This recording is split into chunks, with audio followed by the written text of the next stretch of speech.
Tamil Nadu style Chettinad pepper chicken ready చేసేద్దాం రండి. దీనికోసం ఫస్ట్ ఇక్కడ నేను స్టవ్ ఆన్ చేసుకొని ప్యాన్ పెట్టేసుకోవాలి. తర్వాత 3 టేబుల్ స్పూన్ల ధనియాలు,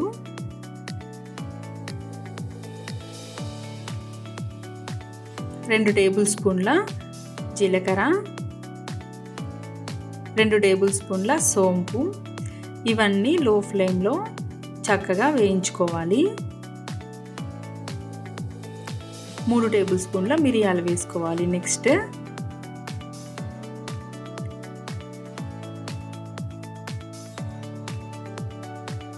ఒక 6-7 దాకా ఎండుమిర్చి తీసుకున్నా. ఇక్కడ కొద్దిగా చెక్క, ఒక 4-5 లవంగాలు, 4 ఇలాచి, ఇవన్నీ లో ఫ్లేమ్లో నీట్గా మాడిపోకుండా చక్కగా వేయించుకోవాలి. ఇవన్నీ నీట్గా వేయించుకున్న తర్వాత తీసి పక్కన పెట్టేసుకొని ఈ మసాలాలన్నీ పూర్తిగా చల్లారిన తర్వాత మనం మిక్సీలో వేసి వీటిని మెత్తగా పొడి చేసుకోవాలి.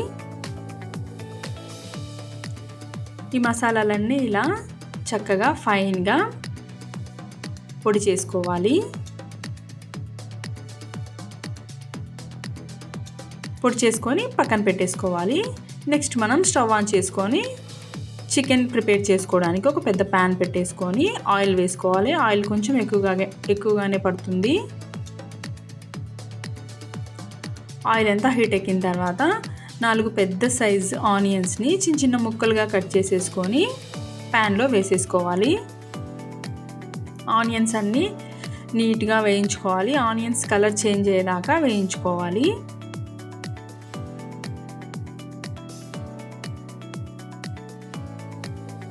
ఇలా ఆనియన్స్ చక్కగా వేగిపోయిన తర్వాత 2 టేబుల్ స్పూన్ల అల్లం వెల్లుల్లి పేస్ట్ వేసుకోవాలి.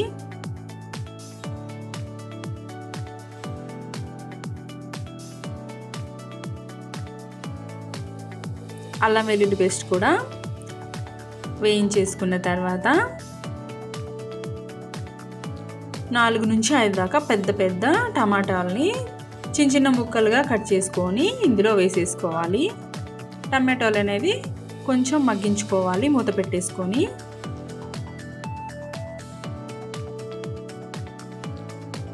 టమాటోలు ఇలా మెత్తబడిపోయిన తర్వాత మనం 1 స్పూన్ పసుపు, ఒక 2 స్పూన్ల సాల్ట్ వేస్తున్నా. ఇక్కడ నేను పసుపు సాల్ట్ వేసిన తర్వాత మనము చికెన్ 1 కిలో దాకా తీసుకున్నా. ఇక్కడ నేను చికెన్ బాగా కడిగేసి ఇందులో వేసేసుకోవాలి.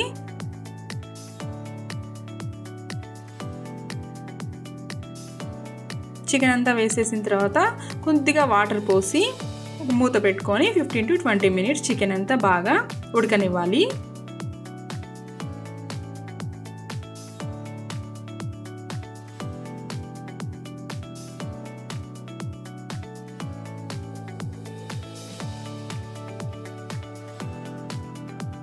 చికెన్ అనేది బాగా ఒక 20 మినిట్స్ తర్వాత చక్కగా కుక్ అయి ఉంటుంది.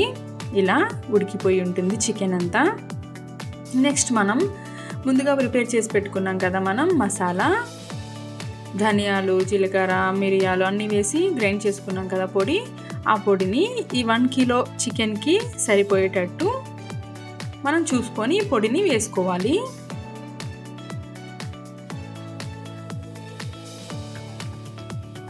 నెక్స్ట్ ఇక్కడ సాల్ట్ సరిపోలేదు కాబట్టి ఇంకొంచెం వేసుకుంటున్నాను నేను చెక్ చేసి. ఇలా ఈ పొడి సాల్ట్ వేసిన తర్వాత చికెన్ బాగా ఇంకొక 10 మినిట్స్ బాగా ఇదంతా దగ్గర పడేదాకా చికెన్ అంతా ఉడికించుకోవాలి. మనం మూత పెట్టేసుకొని లాస్ట్లో ఫైనల్గా కరివేపాకు చల్లుకొని కొద్దిగా కొత్తిమీర చల్లుకుంటే మన Chettinad style pepper chicken ready అయిపోతుంది. Thank you for watching my video. Please subscribe my channel. Please like చేయండి, షేర్ చేయండి. Thank you.